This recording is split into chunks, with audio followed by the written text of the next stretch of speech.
From working through exploration and trying to support technical people, I realized that there was a gap in the market. Well, there wasn't a gap, but the gap was mainly filled by multinationals, and I felt there was space enough for Ghanaians to also partake in the industry. And so I said, why not? Let me give it a try. And Mm. I wanted to. And I decided to do what I knew best, what I had become very comfortable with, which was in the exploration and drilling space. So yes, so that's how I started. I started George Advance, and Yeah. we currently are, have clients all over West Africa, and the plan is to go full continent. Almost every mine in West Africa, I think we have done one tiny supply. Now, this is where I guess this the association that you were chosen to be president of in 2019, the African Women in Mining Association, comes in, right? You try to really uplift and empower and kind of place women in a trajectory where they can grow in the industry. The Association of Women in Mining is what we really want to do. It's advocacy and bringing the stories of women out, linking women to opportunities, and making sure there's a participation of women in a more economic and profitable way.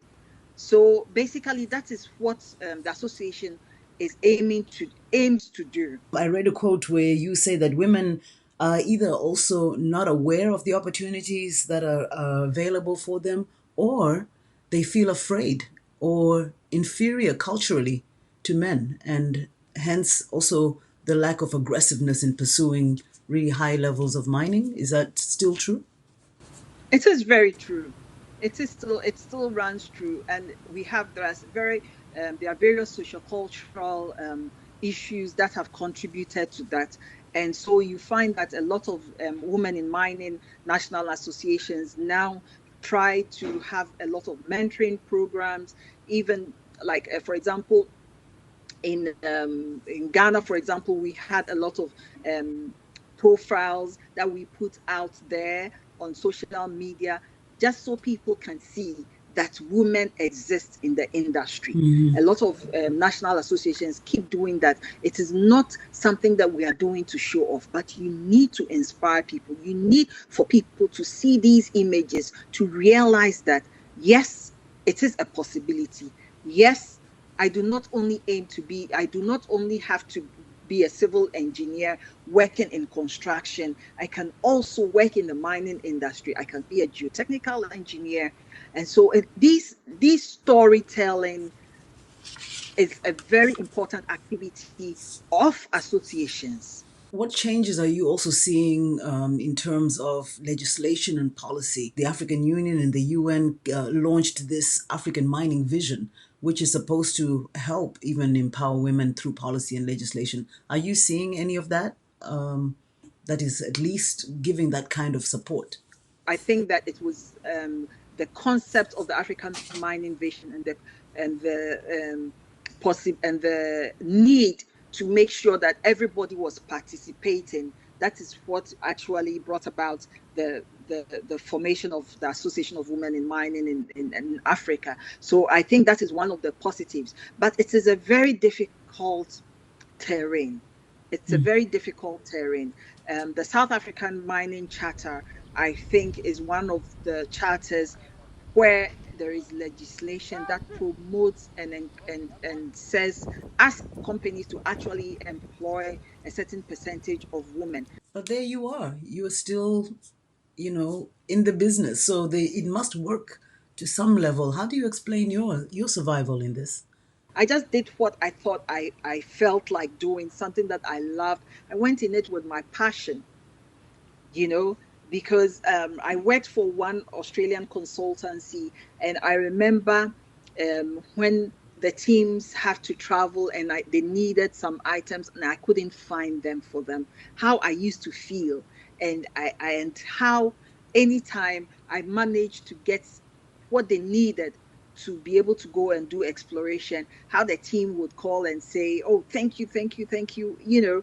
And I always used to think, Ghana, I mean, this is the Gold Coast, for Christ's sake. Anybody walking into Ghana should be able to find anything that they need to mine gold.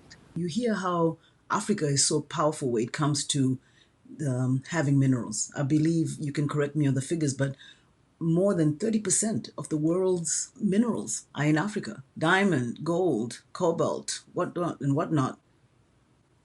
And yet, the economies of many African countries, even those really rich in resources, mineral resources, are not doing very good economically. How do you juxtapose that, and how does it change? Well, I'm not an economist, but I personally have realized that we don't build enough economic linkages around the minerals. Hmm.